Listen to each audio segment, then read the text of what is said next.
Bonjour à tous et bienvenue à cette couverture spéciale du premier forum africain de la sécurité routière organisé ici à Marrakech conjointement par le ministère marocain des Transports, de l'Équipement, de la Logistique et de l'Eau avec le Africa Transport Policy Programme avec bien sûr la présence d'éminentes personnalités du Maroc, d'Afrique et un peu partout dans le monde, tous réunis pour discuter des moyens à mettre en œuvre pour éviter d'avoir autant de victimes sur nos routes. Rappelons que des milliers de victimes sont enregistrées chaque année et spécialement en Afrique à cause des accidents plutôt de la circulation. Aujourd'hui, sur le plateau, j'ai l'immense plaisir de recevoir le ministre des Transports de la Côte d'Ivoire, Amadou Koné. Bonjour et bienvenue. Merci, bonjour. Alors, selon les chiffres officiels, tout d'abord dressons un bilan, n'est-ce pas, des accidents de la route en Côte d'Ivoire. Selon les derniers chiffres officiels, il y a urgence à faire quelque chose pour éviter qu'il ne coule autant de sang sur les routes ivoiriennes. Tout d'abord, quelles sont les principales causes pour autant d'accidents de la route en Côte d'Ivoire? Je vous remercie de l'invitation que vous m'adressez.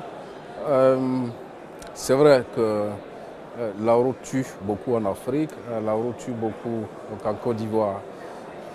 Rien qu'au début de cette année, nous avons déjà connu à peu près 1 millier de morts sur le premier semestre de l'année 2018.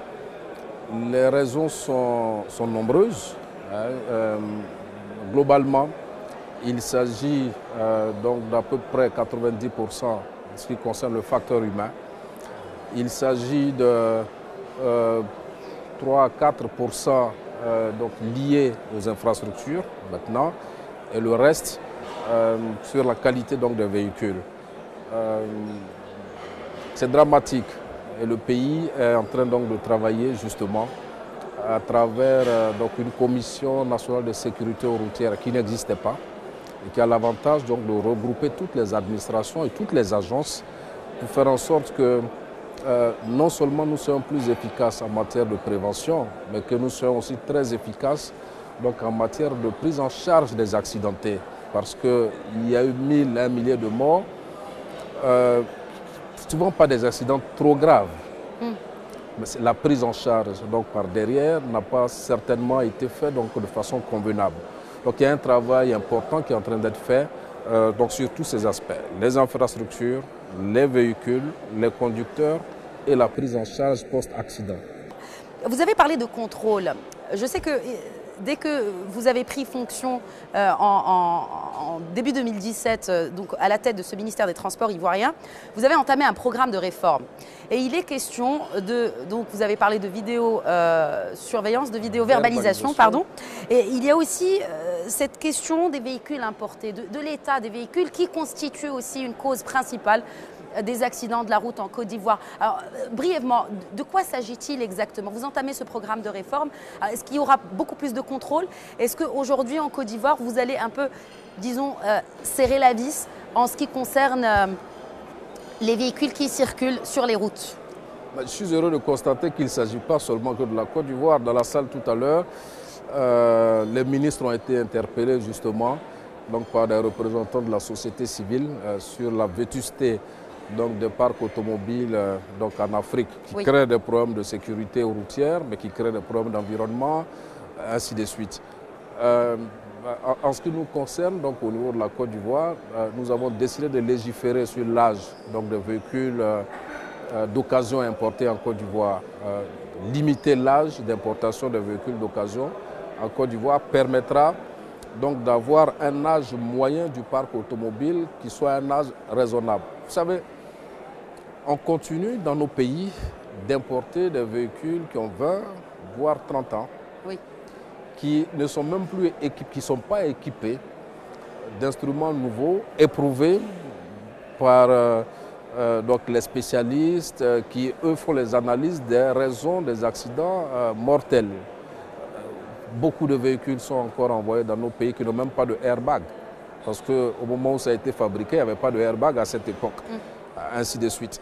Donc nous avons décidé au niveau de la Côte d'Ivoire de limiter et le décret a été pris, le décret est en vigueur. Très bien. Donc les véhicules d'un certain âge ne rentrent plus en Côte d'Ivoire. À côté de cela, le contrôle technique automobile, nous avons mis un accent particulier sur le contrôle technique automobile, de sorte que nous libéralisons pour que le contrôle technique se rapproche davantage donc, des populations.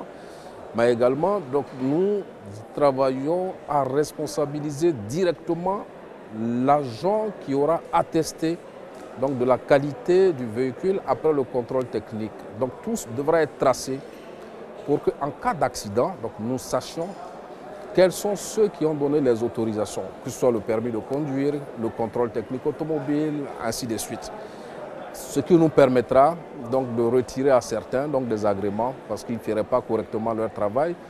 Mais avec la vidéo-verbalisation en plus, ça amènerait donc les gens à faire donc, le contrôle technique automobile. Donc c'est un ensemble donc, de dispositions que nous prenons donc, en Côte d'Ivoire pour réduire donc, les accidents, avoir un parc automobile sain et faire en sorte que en la matière, donc, nous réduisions considérablement donc, le facteur humain et l'intervention humaine dans le contrôle.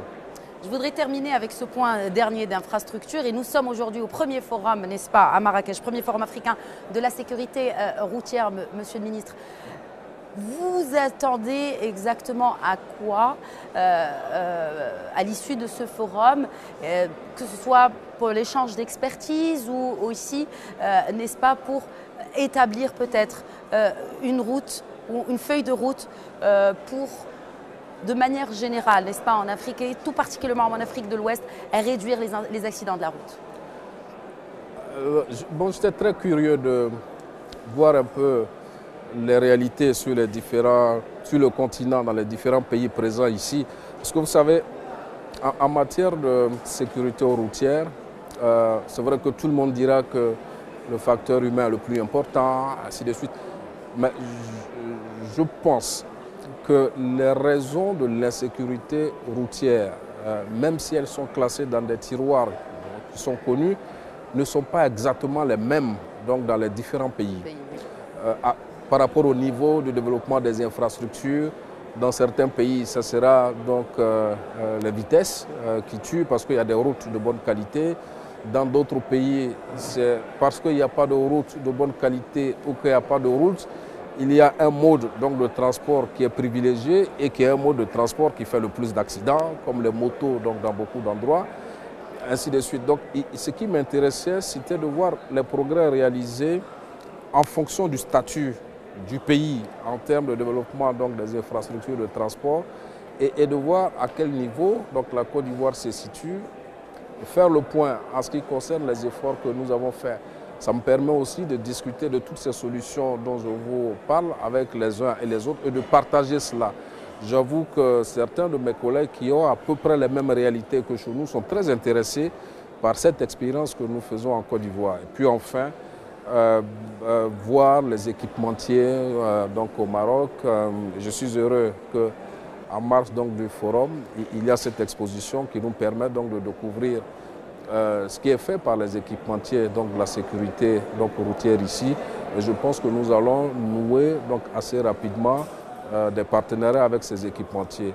Et puis, avec le ministre donc, du Transport donc, du Maroc, donc nous envisageons donc de discuter des grandes lignes donc du cadre de collaboration entre nos deux pays en matière donc de sécurité routière. Donc c'est un voyage important pour nous et ce forum est également une bonne opportunité donc pour nous pour évaluer les efforts que nous faisons et voir si nous sommes encore alignés donc par rapport à la stratégie des Nations Unies contre donc l'insécurité donc sur nos routes. Amadou Koné, ministre des Transports de la Côte d'Ivoire, merci beaucoup d'avoir répondu aux questions de Médien TV. Merci de m'avoir invité. Merci à tous donc de nous avoir suivis. Je rappelle que Médien TV consacre une couverture spéciale au premier forum africain de la sécurité routière qui se tient ici à Marrakech. Très bonne suite des programmes.